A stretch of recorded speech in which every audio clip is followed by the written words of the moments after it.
श्री गणेशाय नमः. श्री स्वामी समर्थ.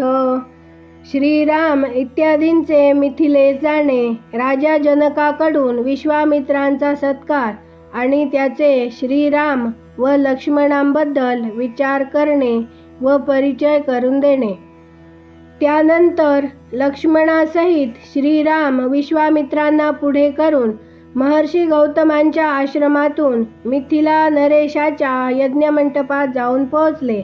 तेथे लक्ष्मणासहित श्रीरामांनी मुनिश्रेष्ठ विश्वामित्रांना म्हटले, महाभाग महात्मा जनकाच्या यज्ञाचा उत्सव तर फारच सुंदर दिसतो आहे.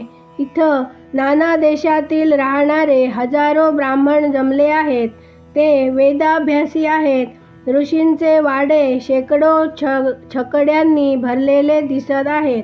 ब्रह्मन, आता असं कुठलं तरी स्थान निश्चित करावं जिथं आपणही थांबू शकू. श्रीरामांचे हे बोलणे ऐकून महामुनी विश्वामित्रांनी एकांतात तंबू टाकला. तेथे पाण्याची सोयही होती.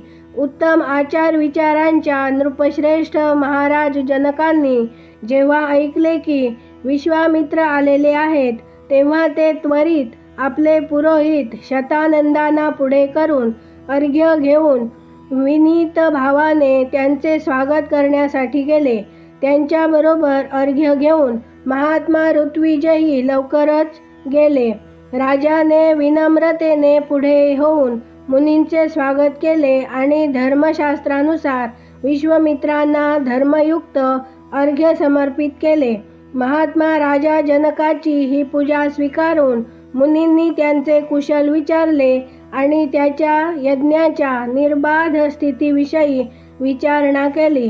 राजाबरोबर जे मुनी, उपाध्याय व पुरोहित आले होते, त्यांनीही त्यांचे कुशल विचारून विश्वामित्र मोठ्या आनंदाने त्या सर्व महर्षींना भेटले.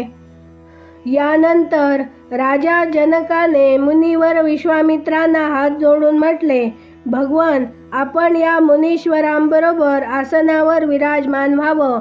हे ऐकून महामुनी विश्वामित्र आसनावर बसले. मग पुरोहित ऋत्विज आणि मंत्र्यासहित राजाही आसनावर विराजमान झाला. त्यानंतर राजा जनकाचे विश्वामित्रांकडे पाहून म्हटले, भगवान, आज देवांनी माझ्या यज्ञाचं आयोजन सफल केलं. आज पूज्य चरणांच्या दर्शनाने मला या यज्ञाचं फल प्राप्त झालं.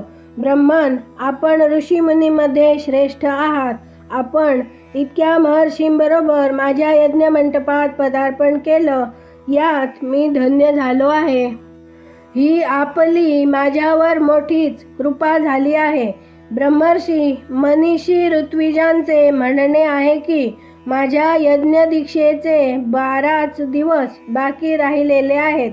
तेव्हा कुशिकनंदन 12 दिवसानंतर इथे भाग घेण्यासाठी आलेल्या देवांचे दर्शन करावे. मुनीवर विश्वामित्रांना असे म्हणून त्यावेळेस प्रसन्न मुख जितेंद्रिय राजा जनकाने पुन्हा त्यांना हात जोडून विचारले, महामुनी, आपलं कल्याण असो.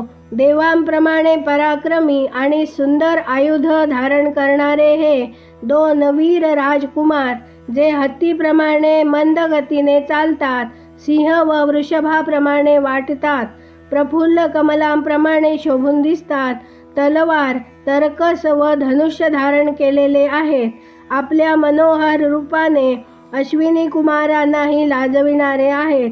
यांनी आताच यौवनात प्रवेश केला आहे आणि ते स्वेच्छेनुसार पृथ्वीवर उतरलेल्या देवांप्रमाणे वाटतात. असे हे कुणाचे पुत्र आहेत आणि इथे असे कशासाठी, कोणत्या उद्देशाने चालत आलेले आहेत? जसे चंद्र आणि सूर्य आकाशाची शोभा वाढवितात, त्याचप्रमाणे हे आपल्या उपस्थितीमुळे या देशाला विभूषित करीत आहेत. हे दोघे एकमेकांसारखेच आहेत. त्यांच्या शरीराची उंची, सवयी, संकेत सर्व सारखेच आहे. मी या दोन्ही काकपक्षधारी वीरांचा परिचय व वृत्तांत सविस्तर ऐकू इच्छितो.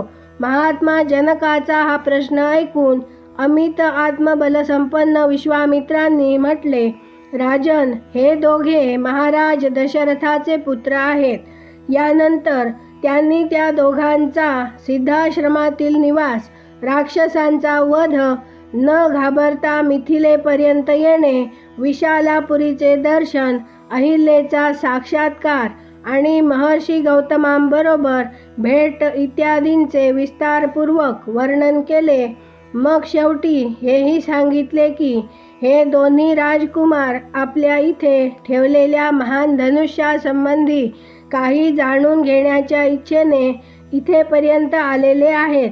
महात्मा राजा जनकाला या सर्व गोष्टी सांगून महातेजस्वी महामुनी विश्वामित्र गप्प बसले.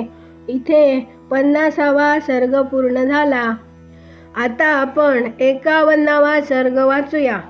शतानंदाने विचारल्यावर विश्वामित्रांचे त्यांना श्रीरामांकडून अहल्या उद्धाराचा वृत्तांत सांगणे आणि शतानंदाद्वारा श्रीरामांचे अभिनंदन व विश्वामित्रांचे पूर्वचरित्राचे वर्णन.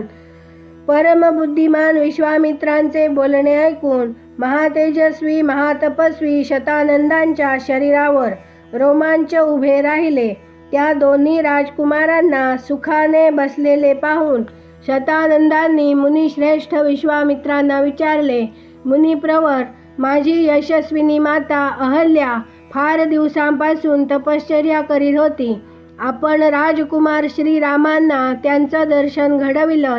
माझ्या महातेजस्विनी व यशस्विनी माता अहल्यानं वनातील फळं, मुलं इत्यादींनी सर्व माणसांना प्रिय अशा श्रीरामचंद्रांची पूजा केली का? महातेजस्वी मुनी, तुम्ही श्रीरामांना माझ्या मातेविषयी इंद्राकडून केल्या गेलेल्या कपटानं व दुराचारानं घडलेल्या गोष्टींचा वृत्तांत सांगितलात का? मुनिश्रेष्ठ कौशिक, आपलं कल्याण असो. श्रीरामांच्या दर्शनाने व प्रभावाने माझी माता शापमुक्त होऊन माझ्या पित्यांना भेटली का? कुशिकनंदन, माझ्या पित्यानं श्रीरामांची पूजा केली का? त्या महात्म्यांकडून पूजित होऊनच श्रीरामचंद्र इथे आले आहेत का? विश्वामित्र इथे येऊन माझ्या माता पित्यांकडून सन्मानित होऊन श्रीरामांनी माझ्या पूज्य पित्याला शांत चित्ताने अभिवादन केले काय? शतानंदांच्या या प्रश्न ऐकून बोलण्यात प्रवीण महामुनी विश्वामित्रांनी संवाद कुशल शतानंदांना या प्रकारे उत्तर दिले. मुनिश्रेष्ठ, माझे जे कर्तव्य होते ते मी पुरे केले. महर्षी गौतमांना त्यांची पत्नी अहल्या ज्याप्रमाणे भृगुवंशी जमदग्नींना रेणुका भेटली त्याप्रमाणे भेटली. बुद्धिमान विश्वामित्रांचे हे ऐकून महातेजस्वी शतानंद श्रीरामचंद्रांना म्हणाले, नरश्रेष्ठ, आपलं स्वागत असो. रघुनंदन, माझं हे भाग्यच आहे की आपण कोणाशी पराभव न पत्करणाऱ्या महर्षी विश्वामित्रांना पुढे करून इथपर्यंत येण्याचे कष्ट घेतले. महर्षी विश्वामित्रांचे कार्य अचिंत्य आहे. त्यांनी तपश्चर्येने महर्षी पद प्राप्त करून घेतलेले आहे. त्यांची कांती असीम आहे व हे महातेजस्वी आहेत. मी यांना ओळखतो. हे जगाचे हितचिंतक आहेत. श्रीराम या पृथ्वीवर आपल्याहून श्रेष्ठ धन्यातिधन्य पुरुष दुसरा कोणताही नाही. कारण कुशिकनंदन विश्वामित्र आपले रक्षक आहेत, ज्यांनी फार मोठी तपश्चर्या केलेली आहे. मी महात्मा कौशिकांच्या बलाचं आणि स्वरूपाचं यथार्थ वर्णन करतो. आपण लक्ष देऊन हे सर्व ऐकावे. प्रथम एक धर्मात्मा राजा होते. त्यांनी शत्रुदमनपूर्वक दीर्घकालपर्यंत राज्य केले. हे धर्मज्ञ विद्वान असून प्रजेच्या हितात तत्पर होते. प्राचीन कालात कुश नावाने प्रसिद्ध एक राजा होऊन गेला. ते प्रजापतीचे पुत्र होते. कुशाच्या बलवान पुत्राचे नाव कुशनाभ होते.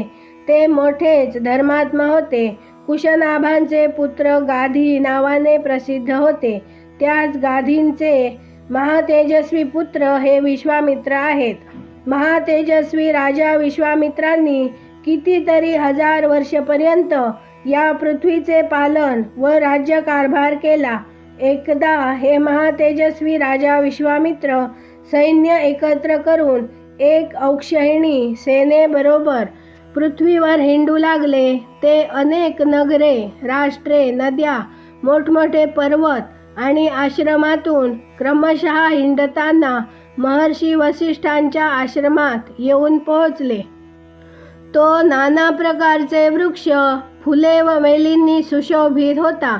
नाना प्रकारचे मृग, वन्य पशु तेथे सगळीकडे होते आणि सिद्ध व चारण त्या आश्रमात राहत होते. देव व दानव, गंधर्व व किन्नर याची शोभा वाढवित होते. शांत मृग तेथे नेहमी असायचे. बरेच ब्राह्मण, महर्षी आणि देवर्षींचे समुदाय त्याचे सेवन करीत असत.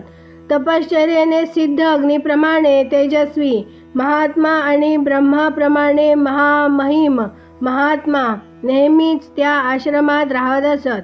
त्यांच्यापैकी कोणी पाणी पिऊन राहायचे तर कोणी हवा पिऊन राहायचे.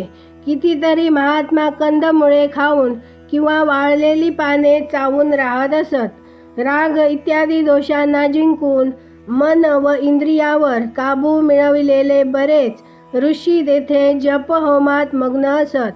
बालखिल्य मुलीगण आणि इतर वैखानस महात्मा सर्व बाजूंनी त्या आश्रमाची शोभा वाढवित असत. या सर्व गुणवैशिष्ट्यामुळे महर्षी वसिष्ठांचा तो आश्रम दुसऱ्या ब्रह्मलोकाप्रमाणेच दिसत होता. विजयी वीरांमध्ये श्रेष्ठ महाबली विश्वामित्रांनी त्यांचे दर्शन घेतले. इथे 51वा सर्ग पूर्ण झाला. उद्या आपण 52वा सर्ग वाचूया. मंडळी, काही चूकभूल झालेली असल्यास क्षमा करा. या दुर्मिळ ग्रंथातल्या रामायणाच्या 4 गोष्टी जास्तीत जास्त लोकांपर्यंत पोहोचण्यासाठी आमच्या चॅनलला सबस्क्राईब करा, शेअर करा, लाईक करा, कमेंट करून आपले विचार कळवा आणि बेल आयकॉनला क्लिक करा. धन्यवाद. जय जय श्रीराम.